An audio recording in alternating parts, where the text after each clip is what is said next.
I died on a Tuesday. The worst part wasn't the pain. It wasn't the fear either. It was realizing, while my heart was literally shutting down, that I was the only one who didn't know my marriage had already ended. Welcome back to Dream Life Stories. Grab something to eat, sit back, and remember, the people in these stories had every chance to do the right thing. They simply chose not to. Leave a comment and don't forget to subscribe. You're going to enjoy this. Let me take you back to how it all started. My name is Jasper Bryce. I'm 44 years old, a regional sales director at Bryson Briggs Consulting. I drove a charcoal gray Audi and made the best ribs in the neighborhood. And I say that with full confidence, not even a little modesty. By every clear standard, I was a good man living a good life. Or at least, that's what I believed. It was a Tuesday in October when Todd, my coworker, my lunch partner, the same guy who once finished an entire bag of chips during a Zoom call and blamed it on connection issues, found me collapsed, face down on my keyboard in my office. Later, he told me the email I accidentally sent to the entire floor just said JJ. 12 people replied asking what it meant. Todd called 911. Then he called Renee. And that's where the story stops being funny. I don't remember the ambulance. I don't remember the paramedics. What I do remember, and I know it sounds strange, is this quiet, weightless feeling, like being underwater, but without fear. No pain, no sound, just stillness. And then I heard Dr. Pamela Rowan's voice, sharp and firm, cutting through the darkness like a beam of light. "Stay with me, Tyler. Stay with me." I remember thinking, I'm trying. "How long?" I asked. 3 days. I blinked. 3 days? "You coded twice," she said, finally looking at me. "Dr. Rowan brought you back both times. You're a lucky man, Mr. Bryce." I looked around the room. Flowers on the window from the office. The card said, "Get well soon." A balloon from Todd with a picture of a grill spatula on it, because he knew me well. A half-eaten box of chocolates on the table, and an empty chair where my wife should have been.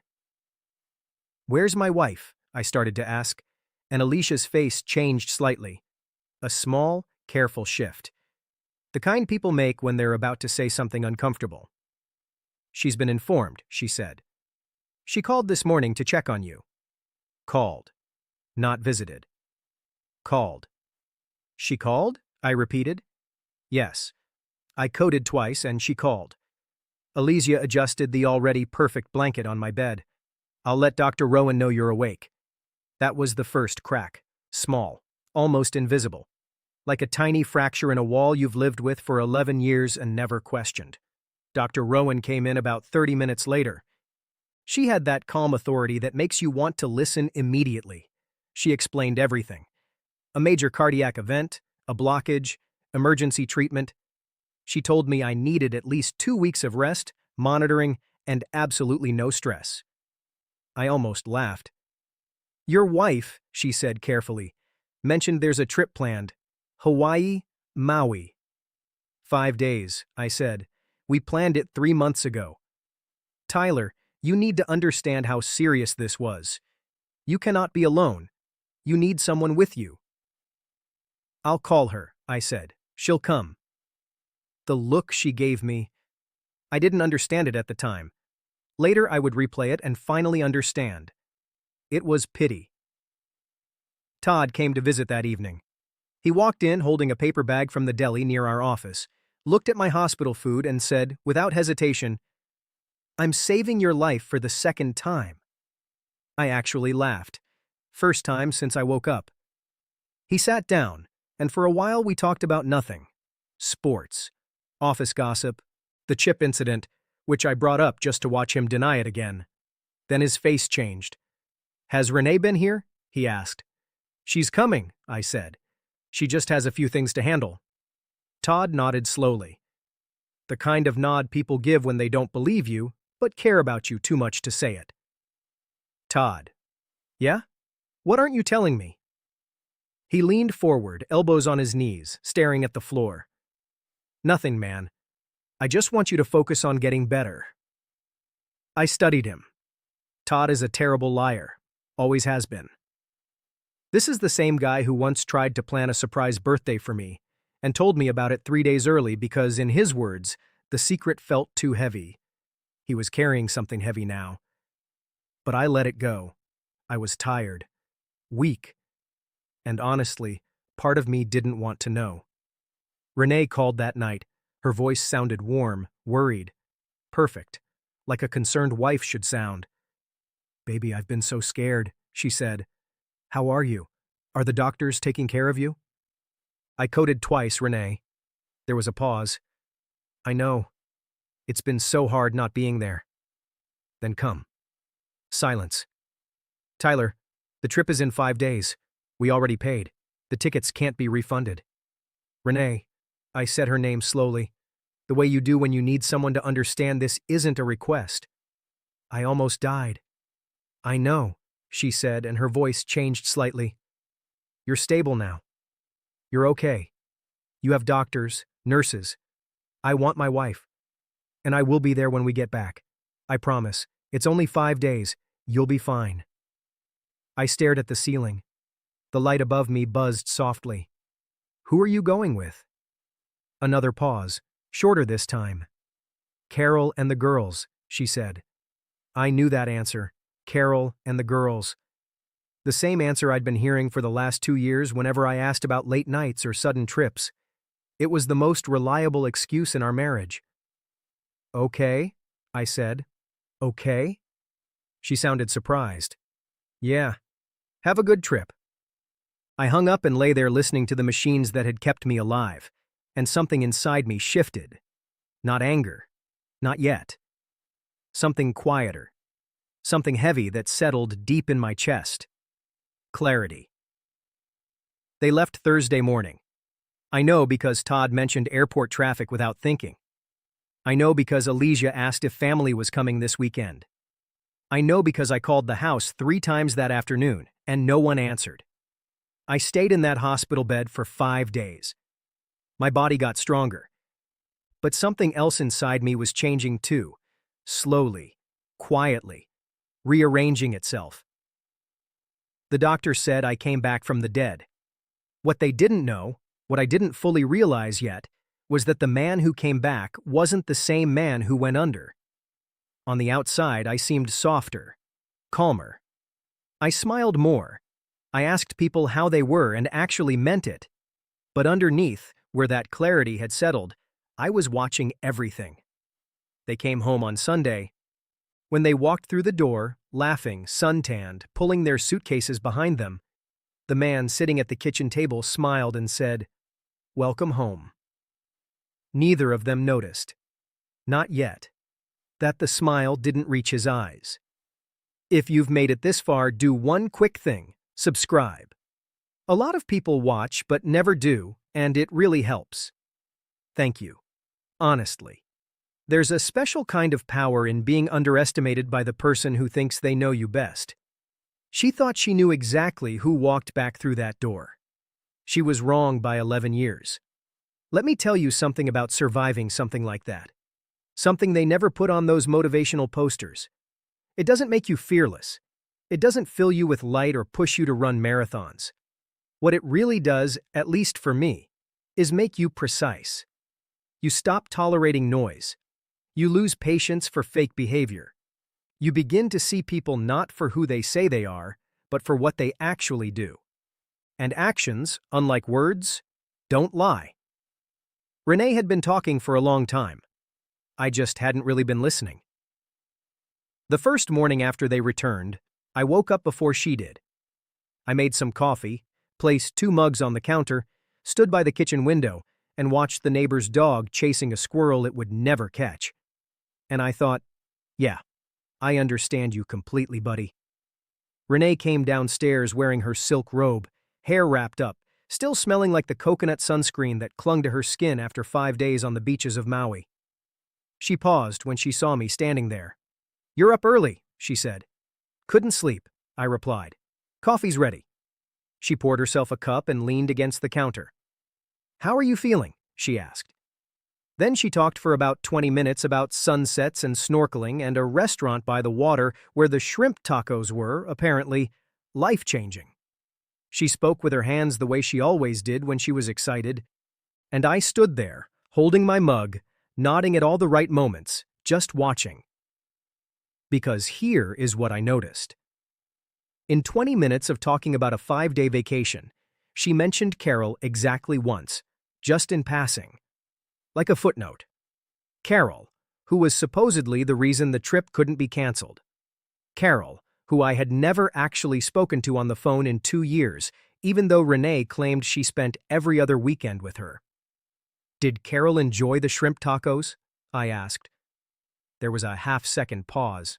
Tiny. Almost invisible. She loved them. Good, I said. I'd like to hear about it sometime. Maybe we could all have dinner. You, me, Carol, her husband. What's his name again? Renee looked at me over the top of her mug. Jeff. Jeff, I repeated with a small smile. Right. Let's do that sometime. She smiled back. Neither of us meant it. I went back to the office 2 weeks later, against Dr. Rowan's mild concerns and Todd's dramatic ones. Todd met me at the elevator with the energy of a man who had clearly prepared a speech. Before you say anything, he started. Good morning, Todd, I said. I just want to say I support you, whatever you're dealing with. And I'm here for you. And also, you look terrible. Thank you, I said. I missed you too. We walked toward our offices and he stopped at my door, leaning against the frame. His voice dropped. Tyler, man, are we going to talk about it? I sat down at my desk, the same desk where my heart had stopped. Someone had cleaned the keyboard. I noticed the keys looked a little shinier than before. Todd, probably. Talk about what? I said. You know what? I looked at him. Todd Briggs, who once ate chips on a Zoom call and blamed technical issues. Todd Briggs, whose face couldn't keep a secret for more than 72 hours. Todd Briggs, who had known something in that hospital room and decided, out of loyalty, to stay quiet. How long have you known? I asked. He closed my office door and sat down. Then he told me. It had started, according to Todd, about 8 months ago at a company mixer. Renee had come to pick me up. I remembered it, a Thursday night. She wore the green dress, and Griffin Sloan had been there. Griffin Sloan, who worked in the mergers and acquisitions firm 2 floors above ours in the same building. Griffin Sloan, who was 41, recently divorced, and had the kind of jawline that made people forget what they were doing. Todd said he saw them talking by the bar for 20 minutes, while I was across the room doing what I always did at company events, being great at small talk and terrible at leaving. He said he didn't think much of it then. He started thinking more about it 3 months later, when he saw Renee's car in the building garage on a Saturday, a day when I was in Cincinnati for a conference. I didn't want to assume, Todd said. I could have been wrong. But you weren't, I said. He shook his head. I should have told you. You're telling me now. No, Tyler. Todd, I said, raising a hand. I'm not mad at you, I promise. He looked at me the way people had been looking at me since I got out of the hospital, like they were searching my face for the version of me they knew. The louder one. The one who joked at cookouts and yelled at referees during Little League games. That version was still there. He just had company now. Now I want to be clear about something. I didn't hire a private investigator. I didn't go through her phone late at night. I didn't confront anyone in a parking lot or send anonymous emails or do anything dramatic that makes for good television. I just paid attention. Griffin Sloan, I found out through very basic research, a LinkedIn profile and the building directory, worked late on Tuesdays and Thursdays. Renee, I remembered, had started going to a yoga class on Tuesdays and Thursdays about 7 months ago. Renee had never done yoga a single day in her life. She thought walking to the mailbox counted as exercise. I also noticed her phone, which used to charge on the nightstand, now charged in the bathroom. That she started laughing differently on calls, lighter, almost like a teenager before stepping into another room. That she bought new perfume without saying anything about it. Small things, each one harmless on its own. Together, they created a picture so clear it was almost perfect in how complete it was. I didn't say anything. I just started making my own calls. The weeks that followed were the strangest I had ever lived through. On the surface, everything looked normal. Dinner at the table, TV on the couch, Renee asking about my health, my medication, my follow-up visits with Dr. Rowan. She was attentive now, gentle even. The kind of gentle that comes from guilt, which feels almost the same as love if you're not paying close attention. I was paying attention. And here is the part that might surprise you, the part that surprised me. I wasn't miserable. I wasn't walking around the house drowning in heartbreak.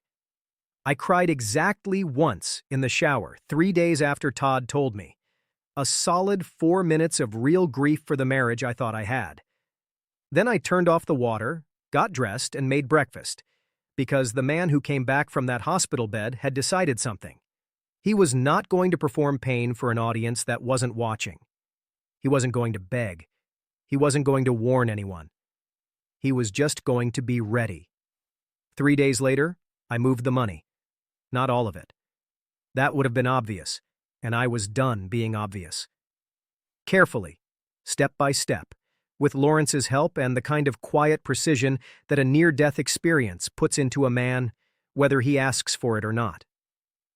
I also changed one more thing, something small that no one would notice for weeks, the house alarm code. Because here's the truth about a man who comes back from the edge after seeing everything clearly. He makes sure that when the moment finally comes, every door opens exactly the way he planned. "I need you to come over," I said. "Are you okay?" "I'm more than okay," I said. "Bring food, not from the deli, somewhere decent. We're celebrating." There was a short silence. "Then did you—" "Todd." "Yeah, I'm bringing the food." When I was done, he leaned back in his chair, stared up at the ceiling, and let out a long breath like a man finally letting go of something he had been holding on to for a very long time. "Tyler," he said slowly, "you are the most quietly dangerous man I have ever met in my life." I laughed. A real laugh, the full, loud, unfiltered kind that comes straight from your chest.